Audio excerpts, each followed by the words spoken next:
Hello, everyone. Welcome to the Coach Chris Oliver Show. I'm Chris Wells. Coach will join me in just a couple of moments. This week, we'll take a look back at the Blue Raiders win over Bethel in the regular season finale. It was also Senior Day. We'll talk a little bit about that with Coach Oliver coming up here in just a few moments.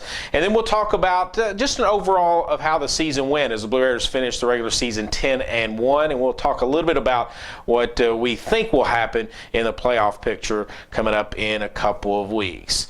We're going to step away for 1 minute. We come back. Coach will join me. This is the Coach Chris Oliver Show on the Lindsey Wilson Sports Network.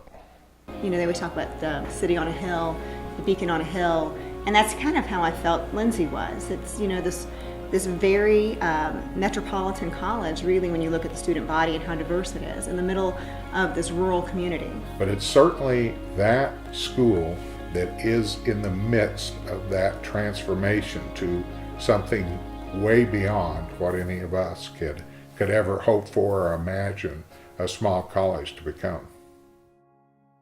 Welcome back to the Coach Chris Oliver Show. Coach joins me now. Blue Raiders win 52-38 on Saturday, complete a 10-1 regular season. Coach, before we begin talking about Bethel, 10 wins in a regular season. It's the first time we've ever done that. Yeah. Second time we've ever had 10 wins. Just a great season to this point. Yeah, it's been a very good regular season, and I told the guys yesterday in our team meeting we're really proud of how they've played and handled adversity. And it's been a year where we've had injuries throughout the course of the year from game one on, and just a lot of new guys playing in some spots early on. And I thought we handled a lot of adversity very well. We played a tough conference. We're going to get tested week in and week out, and just really happy with how our guys have played. And we're glad it's not over, and we get to keep playing. And we've got bigger goals, and it starts with just continuing to go 1-0. Whoever or whenever, all that that you just mentioned is great, but you did it in 11 weeks. That's the most impressive part to me.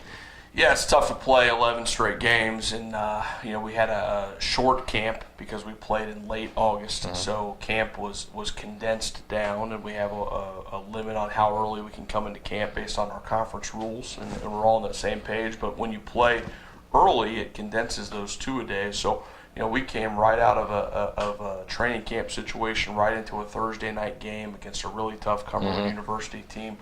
And it just seems like we haven't been able to let off the gas since then. And our guys, they deserve a rest. They deserve a break. We need to get healthy. And I think this is a good time for a bye. We're excited to have this opportunity to get off the field a little bit.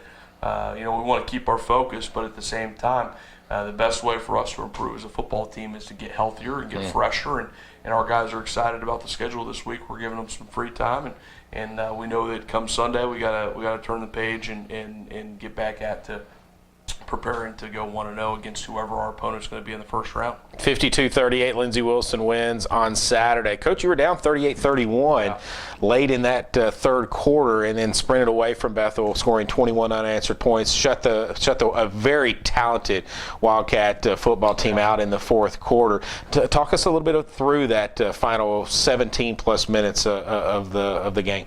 Well, when we were up 31-29, and we had a backed up field position and ended up giving up a sack for a safety, and it was just a mental error. We ID'd a protection wrong and just turned a defensive lineman loose, and there was nothing our quarterback could do, unfortunately. And so we take that sack and to make it 31-31 there, and that was a big momentum swing. And then to have them get good field position off kicking it off the 20-yard line after the free kick, and then go down and score. And that's a team, we talked about it after the game, they're very talented.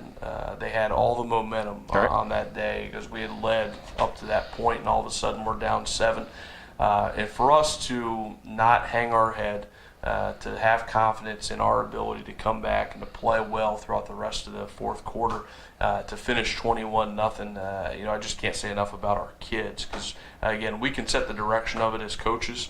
We can say those things on the sideline, but unless they really believe, then that's all for naught. And they believed, and just a lot of credit to our young men for finishing strong, not hanging their head. And when you play sports, you play athletics, you play college football, you're going to have to face adversity. And again, we played a very tough Bethel team. And they came out and they played well, and I thought our guys handled that situation as well as we could. We finished great. You should know that we filmed this portion of the Coach Chris Oliver Show before any weekly awards come out, before the national poll comes out. So we can't really point to anybody and say, hey, they were offensive or defensive player of the week. But let's start on the defensive side of the ball. Tony Brackens had 15 tackles in the game, 1 of 4 interceptions, 4 big takeaways on Saturday. I know that's something that we've been looking for all season long. Got to credit the defense. Yeah, it was huge, to be in a 2-score game and to be +4 in the turnovers. That was really the difference. And the last one sort of sealed it before the offense was able to run out the ball. And, Avery's playing the trick play. And, it was one I thought they executed it very well. They have a very athletic quarterback. And if he would have caught that ball, it's probably a touchdown. And Avery did a great job being disciplined and staying back. And we've been waiting on him to get that record-breaking interception for him to be the career leader, and to do it in that fashion was great because it was such a huge play in the game. But being +4 in turnovers, that was really the difference. Our offense was able to run the ball very well, but it really came down to those turnovers and the extra possessions. Offensively, the Blue Raiders rushed for 310 yards, 228 from Jalen Sublett, the senior out of Glasgow. 24 carries. He averaged 9.5 yards carry, scored 3 touchdowns, becomes the only Blue Raider in program history to rush over 200 yards. What a day for a great young man. Yeah, I mean, we've talked about Jalen and his performance all year, and he's been on the show, and he's a great captain, a great leader and representative of our program. But to have that type of day, and a couple of times now where he's had some monster games, and he would be the first to tell you that's about the offensive line, that's about the tight ends, that's about our receivers blocking, that's about our other running backs blocking. A number of our runs and big runs on Saturday were from 2 running back sets with Blake Ingleton or Jalen Reed or one of those other guys blocking for him. And those were big plays too. So he would give that credit to those guys, but Jalen's a special player. We're glad he's on our team. And I want to mention some of the other running backs: Blake Ingleton, Javen Jones, Jalen Reed. Those guys are probably number 1 in line, happy for Jalen Sublett. And I think I overheard Coach Foose say that Blake said, "Enjoy that record. I'm going to break it one of these days," or something like that. But I mean, he was happy for Jalen. Yeah, absolutely. Those guys root for one another, and they know that how each other works in their position group. But our entire team sees the way Jalen Sublett goes about his practice, and he's had a sore throat, some laryngitis for a couple weeks, has barely been able to talk, and he's just out there and he's just going about his business and working hard, letting the other guys lead a Raider Jacks because he literally isn't speaking right now. I think he'll be better by the end of this week. But it's just great to see a guy just going about his business, working hard, and see that old adage, hard work pays off, and that's what you see with Jalen Sublett. Saturday wasn't exactly perfect. We did have 11 penalties in the game for 114 yards. Now, I know that you say that there are penalties that are acceptable, and then there's other penalties that basically hurt the team. Some of the ones we had on Saturday hurt the team. Absolutely. We had some silly penalties, some personal fouls, some late hits. There were a couple that may have been a judgment call and I didn't fully agree with, but there were certainly a couple where they were just silly plays by our guys, and we have to know that as you get into the playoffs, as you get better and better competition, not to take anything away from Bethel because they're a tough opponent, but as you get in those situations and closer games, we have to cut those things out. So I thought it was very undisciplined from that standpoint. And there were a couple that could have gone either way and maybe weren't a great call, but there were certainly a few that were not good decisions by our guys, and we have to coach that out of them, and we have to stop making those selfish decisions. We have to play smarter than that and clean that up.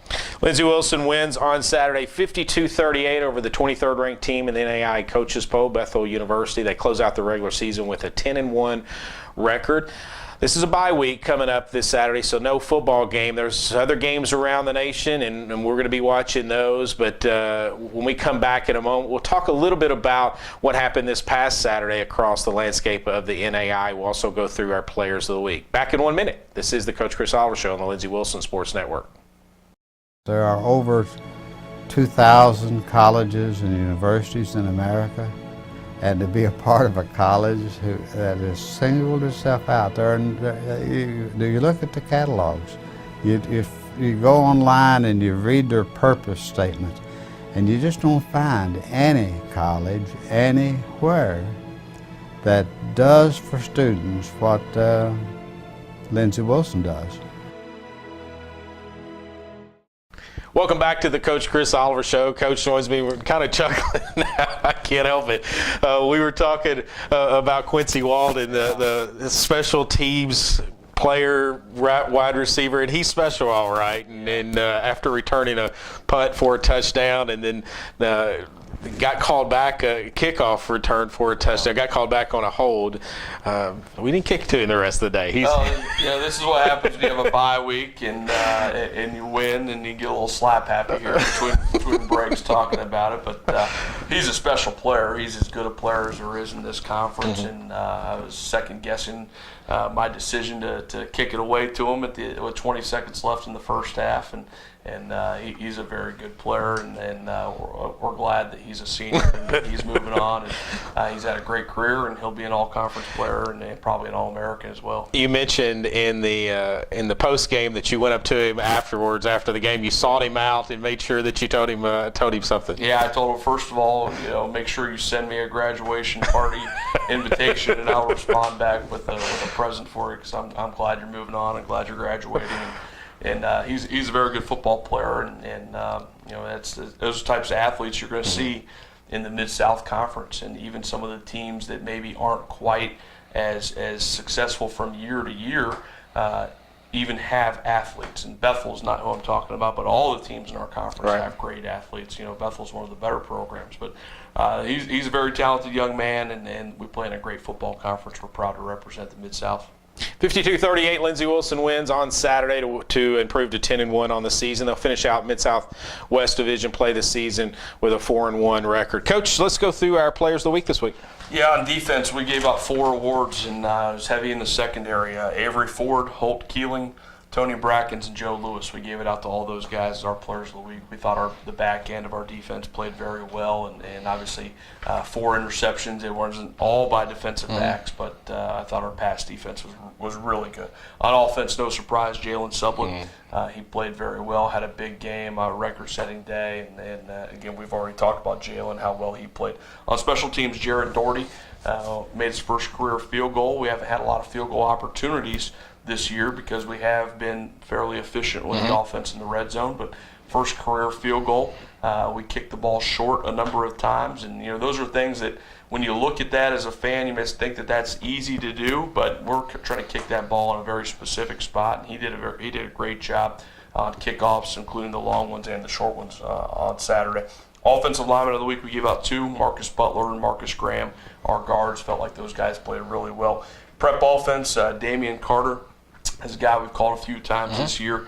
He was playing the role of Quincy Walden this week, and we had him in a special color jersey, and everyone knew where he was going and the entire week of practice, and Damian did a great job, and he really enjoyed that. And then Benji Arnett on the offensive line was our prep offensive player of the week as well.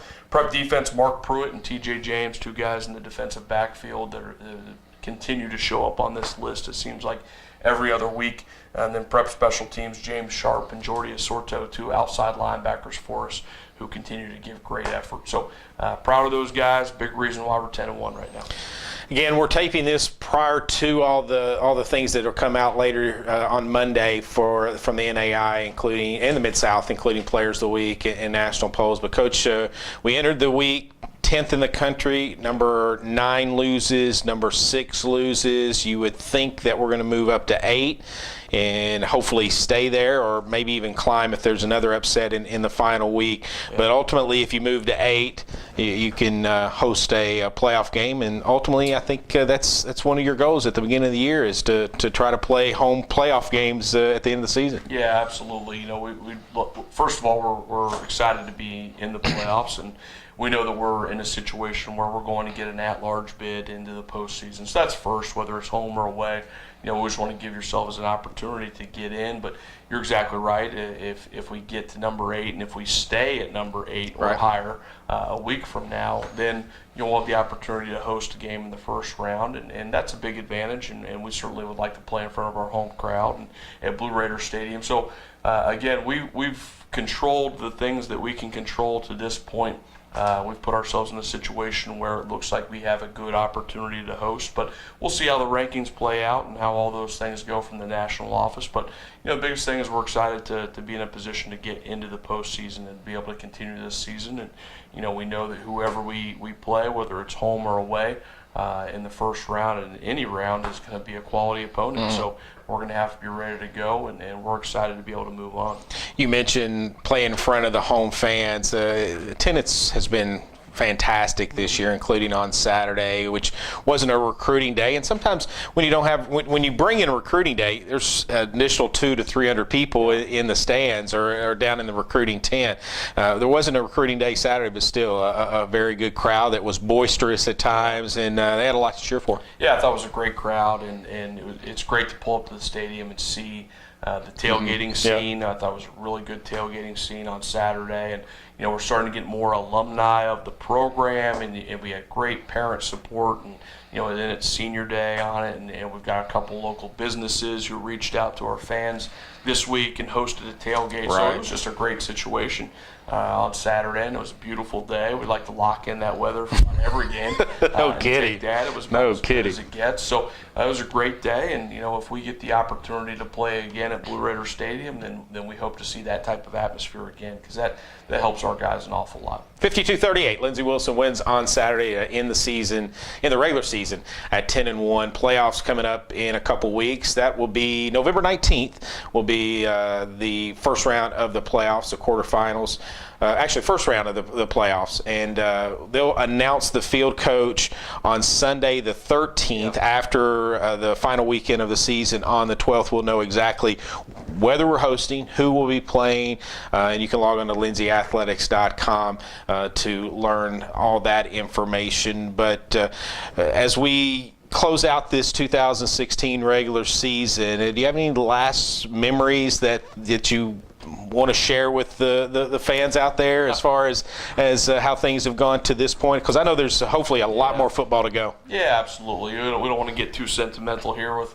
Not you. No, not you. You know, we talked about a moment in the postseason, or in the post-game interview the other day, that it seems like that Cumberland University night game in a lot of ways was just yesterday. And you know, we were down in the fourth quarter. Our guys showed a lot of character and grit, and you know, we throw those words around, but that's really what it takes to come back in adverse situations when you're playing really good football teams. And our guys showed a lot of those things that night. And you think about how that win in week 1 against a really tough opponent on the road, you know, springboarded us into the rest of the regular season. And we've grown up. We're not a finished product yet. I think we're more mature now than we were back then. And hopefully our best football is still ahead of us. We're looking forward to continuing it, and again, it just comes down to every week we're trying to go 1-0. Coach, congratulations on a great regular season. We'll see you in the playoffs. Thanks, Chris.